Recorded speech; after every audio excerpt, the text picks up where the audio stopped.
Pasemos a lo que es el ejercicio número 3. En el ejercicio número 3, básicamente nos dice que tenemos un elemento, el cual cuando, cuando se miden sus dos parámetros de voltaje y de corriente, obtenemos que la corriente es, en este caso nos lo han expresado en función del tiempo, ¿no? La corriente es I de t igual a 3 coseno de omega t menos 40. Y su voltaje es V de t igual a 30 seno de omega t más 20 grados, ¿no? Ojo, aquí me equivoqué. Aquí es voltaje, ¿no? Esto está en voltios, ¿ok? Corríjanlo. Entonces, ¿qué es lo que tenemos que hacer? Primer paso, ¿no? Entender el ejercicio.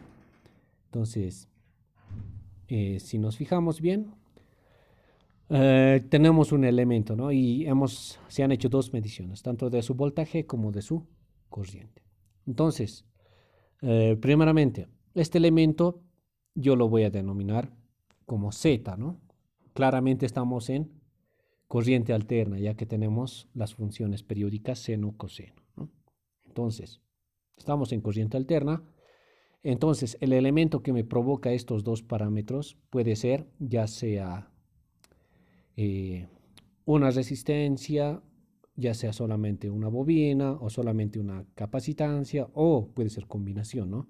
Resistencia con bobina, resistencia con capacitancia. Entonces no sabemos qué es, por lo tanto, nuestro objetivo es conocer qué elementos nos provocan estos dos parámetros, ¿no? A ver. Claramente, si ya tenemos el voltaje y la corriente del elemento, por ley de Ohm, ¿no? Lo principal, o bueno, ya muchos se han debido dar cuenta, por ley de Ohm, ¿no? Voltaje dividido entre corriente, divido, como ya conozco estos dos, lo divido y obtengo el valor de la impedancia, ¿no? Básicamente, esa sería el primer paso, hacer ley de Ohm. Pero antes de pasar a ese paso, tienen que tener mucho cuidado en cómo están expresados estas funciones de tiempo, ¿no? En este caso, si se fijan bien, I de t está expresado como una función coseno, mientras que el voltaje Vt está expresado como una función seno. ¿Ve? Entonces, aquí tenemos ya un pequeño problema. Ambos parámetros están expresados en distintas funciones. ¿Qué es lo que tenemos que hacer? Fácil, lo primero. Nos tenemos que enfocar siempre cuando tengan esto, no siempre en este ejercicio, ¿no? Donde tenemos que hallar, obviamente, la velocidad angular, que es lo que me pide. Bueno, la velocidad angular, cuando tengan, por ejemplo, ¿no? En otro ejercicio, puede que tengan un circuito, de modo que puedan tener una fuente de corriente en una parte del circuito y una fuente de voltaje en otra parte del circuito, ¿no? Y puede que les dé expresado en este formato, uno como coseno y otro como seno. Entonces, lo primero, no importa si dos fuentes de alimentación dentro de un mismo circuito están expresándose en diferentes funciones, ¿ya? Esto fácilmente se soluciona, ¿no? Si yo quiero expresar la función coseno como función seno, es decir, esto volverlo seno, ¿qué tengo que hacer? Tengo que sumar 90 grados, ¿no? Si yo quiero hacer lo inverso, bueno, ya tendría con esto las dos expresiones en función, o bueno, en la misma función, ¿no? En función seno. Si yo quiero hacer lo inverso, es decir, en vez de manejar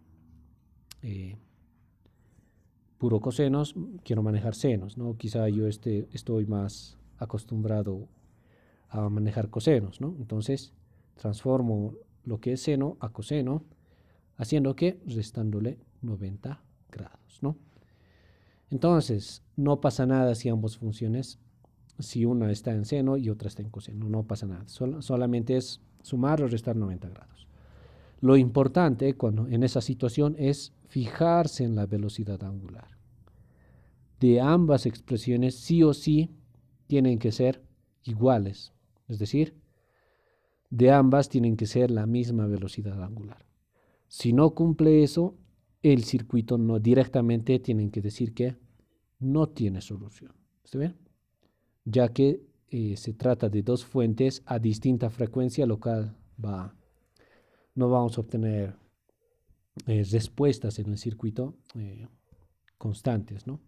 Entonces, ojo con eso. La velocidad angular tiene que ser la misma, ¿ya? No importa si en cuanto a coseno y seno son diferentes, ¿ya? Lo importante es la velocidad angular. Estos dos tienen que ser las mismas, ¿ya? Bueno, no, ese no es el caso en este ejercicio, ¿no? Entonces, continuamos. Como uno es coseno y el otro seno, transformo una de las dos. ¿Cuál voy a transformar? En este caso he optado por transformar lo que es este voltaje, ¿no? De seno lo llevo a coseno. ¿Qué haciendo? Le resto 90 grados, ¿no? Entonces hago eso y hago la respectiva transformación, ¿no? Una vez obtenido o restándole 90 grados, obtengo que el nuevo ángulo es menos 70 y la expresión ya está como coseno. Seguido de esto, ¿qué tengo que hacer? Ok, llevamos a fasores nuestros dos parámetros medidos. En este caso, la corriente I acá está y el voltaje V acá está.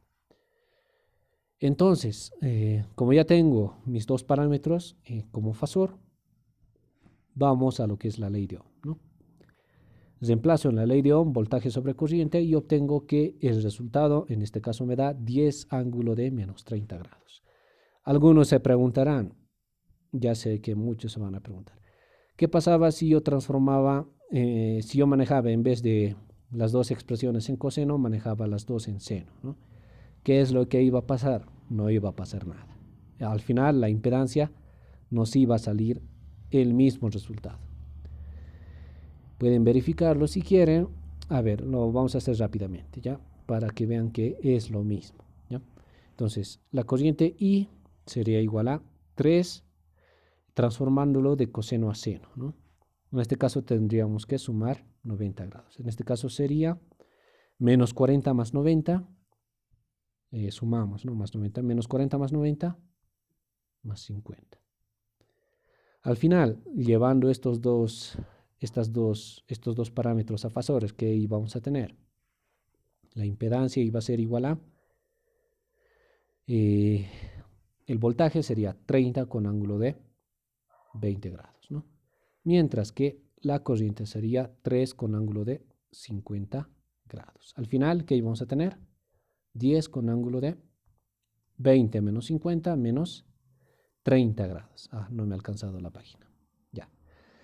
Bueno, no importa, pero el ángulo es menos 30 grados final, ¿no? Entonces nos sale lo mismo, 10 con ángulo de menos 30 grados. Así que no importa cuál transforme, ¿no? Transformen lo que les parezca más sencillo al final. Ustedes tienen que ver cuál transformar, ¿ya? Depende de cada uno de ustedes. No va a haber diferencia. Ok, entonces continuamos. A ver, una vez obtenido lo que es la impedancia, ¿verdad? Como en este caso como formato polar, acá claramente tenemos que la pregunta me dice, tengo que saber qué elementos o qué es el elemento Z, ¿no? Para ello, esto básicamente no me sirve, bueno, no me sirve, bueno, me sirve en sí, pero no mucho, ¿no? Al final, una impedancia puede estar formado, ya sabemos, por una parte real que es resistencia, más o menos J, la parte imaginaria, ¿no? Que puede ser XC o XL, dependiendo, ¿verdad?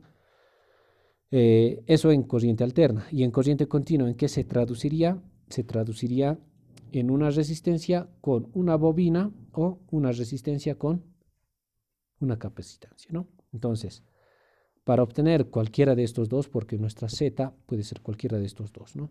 Para obtener o para saber cuál de los dos es, optamos por coordenadas rectangulares, ¿no? Entonces, nos tendríamos este número transformándolo. De aquí ya claramente sabemos que la resistencia es 8.666, ¿no? Tiene más decimales, pero creo que el tercero era 0, entonces 8.66. Menos J5 sería, ¿no? Debido al ángulo negativo, entonces se supone que la parte imaginaria es negativa. Entonces, ¿qué me representa esto? Ya desde aquí ya inmediatamente yo digo que se trata de una resistencia con una capacitancia, ¿no?